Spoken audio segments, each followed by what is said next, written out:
Austin Dillon clinches playoff berth with an incredible victory, controversial ending, everything you could possibly wish for in a NASCAR Cup Series race. So, y'all saw the finish. Y'all saw the fun, awesome, amazing finish here. Maybe. If it wants to load. Go. Austin Dillon diving. Joey Logano through 3 and 4 for the final time. There's the contact. Takes out Logano. He does get to him. The 11 and on the then inside. He gets into the takes wall. out Hamlin. Dillon's gonna win it at the line. And wins it. So it was amazing. It was fun to watch after what was essentially a very boring race. Not too much happened. The prime tires made it a little bit more interesting with Daniel Suarez on the slightly different strategy. But we got the win from Austin Dillon, the late caution. And, well, we just got to go to, all we got to do is kind of go through the timeline here. Got 37 replays of 4 car lengths back. Not even close. There's Joey Logano directly after the race. He's 4 car lengths back. Not even close. Then he wrecks the 11 to go along with it. And then he's going to go up there and thank God and praise everything with his baby. It's a bunch of BS. It's not even freaking close. I mean, dude, I get it, bump and run. I get it. I didn't back up the corner at all. He came in there and just drove through me. Yeah, that's kind of what happens when your season's on the line, Joey. I know Joey Logano and Denny Hamlin, they don't quite know what it's like to go a year without having a car that can win. They don't know what it's like to pretty much be an equipment to where you have to do everything you possibly can, catch a lucky break, and do some weird pit strategy to maybe get into the top 10. Maybe, if you're lucky. And, if any one of those things fail, you're outside the top 25. So, yeah. Richard Childress Racing, they have been irrelevant for about a year. Been, what was it? 43 races since their last victory. And in 2024, 6 top 10s, 2 top 5s. Like, it is a struggling organization. And for the better part of a decade, they have struggled.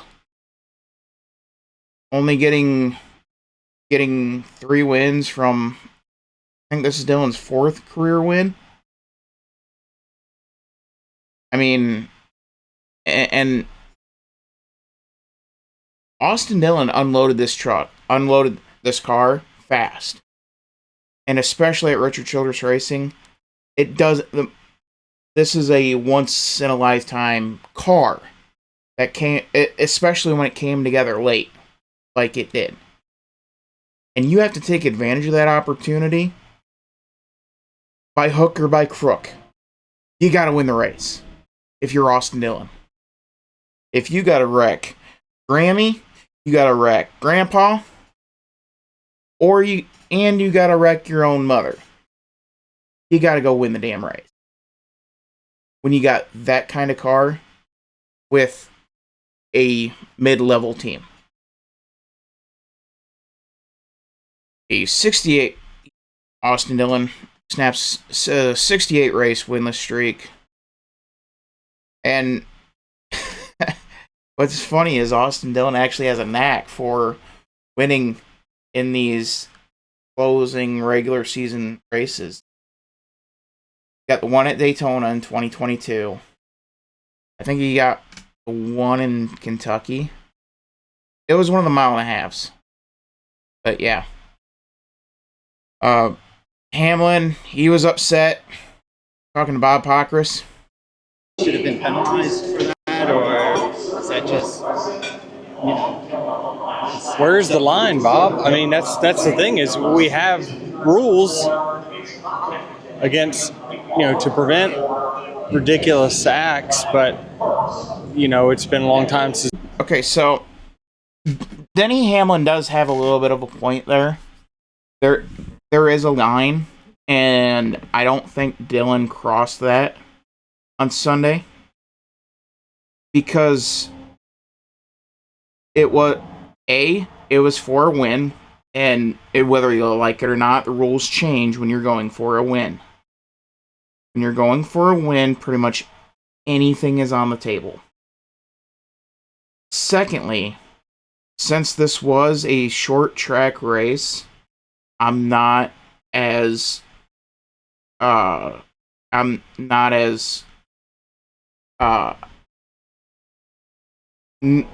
know what quite the word is. I'm not quite as fickle on hooking the right rear and sending them into the wall because of the lower speeds of a short track, especially at a place like Richmond, where your top speed is maybe 130. So I'm not as hawkish on right rear hook. If this were to be done at Las Vegas, Kentucky, I would say Atlanta, but that's a super speedway now. But Homestead, somewhere like that, then I would be a little bit more hawkish and say, okay, something's got to get done. But a place like Richmond, Martinsville, where the speeds aren't nearly as high, then there's some gray area that can be occupied, which in this case, Austin Dillon occupied it. Now, Joey Logano, I get why he's mad, but he doesn't get much room to talk. Here's Joey. For that, Logano? I don't know. Apparently it's okay. What do you want me to say? Yes, when going for a win, anything's on the table. Everything's on the table. I defended Joey when he did it to Martin Truex in 2019, I think it was, to get into the championship race, in which he won, by the way. I have no issue with using the chrome horn and doing what you got to do to win a race. Like, that is why we are all here, ladies and gentlemen. That is the whole point of this whole thing that we do each and every weekend all across the country, to go and win a race. And that is exactly what Austin Dillon did. Credit to Bob Pockris for all of these videos. Now there's some stuff from Elton Sawyer. There it is. Let's see what this clown has to say. 'Cause usually it's not the greatest. Our sport has been a contact sport for a long time. We always hear, where's the line? And did someone cross the line? I would say that the last lap, it was awful close to the line. We'll take a look at all the available resources, from audio to video. Listen to spotters. We'll listen to crew chiefs and drivers. And if anything rises to a level that we feel like we need to penalize, then we'll do that on Tuesday. In the past, NASCAR has been, when somebody's gotten hooked on the right rear like that, or NASCAR's penalized in this situation, it looked like that. What's NASCAR's interpretation? Yeah, I would say we'll look at all the available resources, look at audio, we'll look at video, look at SMT data, as we normally do on a situation like this, and make a determination on Tuesday. Could you take the win away, or historically away, or are you talking points? Yeah, historically that hasn't been our DNA to take races away. But that's not to say that, going forward, this wouldn't start to set a precedent. We'd have to look at it. If NASCAR goes that far and takes the win away, it would be a horrific precedent for a sport that is struggling to survive. And you can say NASCAR is growing. It's not. NASCAR is not growing. It is struggling. And quite frankly, it would be very hypocritical for NASCAR to do really anything to Austin Dillon. NASCAR incentivized this. Win at all costs. Because of the way the playoff is set up. Win at all costs. And if that means hooking the right rear and sending a poor SOB into the wall to get that win, you're going to do it. Plain and simple. NASCAR incentivized this. And also, for the next decade, even longer, you know what video they're going to use? We all know what video they're going to use. They are going to use this video right here, and it is going to get played until the end of time. They are going to use this video over and over and over and over again, especially on Richmond race weekends. Don't punish the great moments. Don't cloud the great moments. This was a great moment. Let it happen. And let the drivers work themselves out. Now, there was somebody who needs to get the hammer dropped on him. And that would be Joey Logano. See if I can find the video. But Joey Logano does a burnout on pit road with people essentially all around the car. And that is a major problem. That we can't be having damaged cars doing burnouts on pit road when you're mad. I get you're mad. I get it. It happens. You've wrecked people to win. Anybody who's had anything to do with racing has wrecked somebody to win. It's the fact of racing. But to do a burnout and nearly hitting people. We watched the footage. I've seen the footage. I can't find it on X. But, yeah. Logano nearly ran over some. NASCAR's got to come down on that. That is a more pressing issue. Because that's where there's actual safety involved with that. And it's not just NASCAR personnel.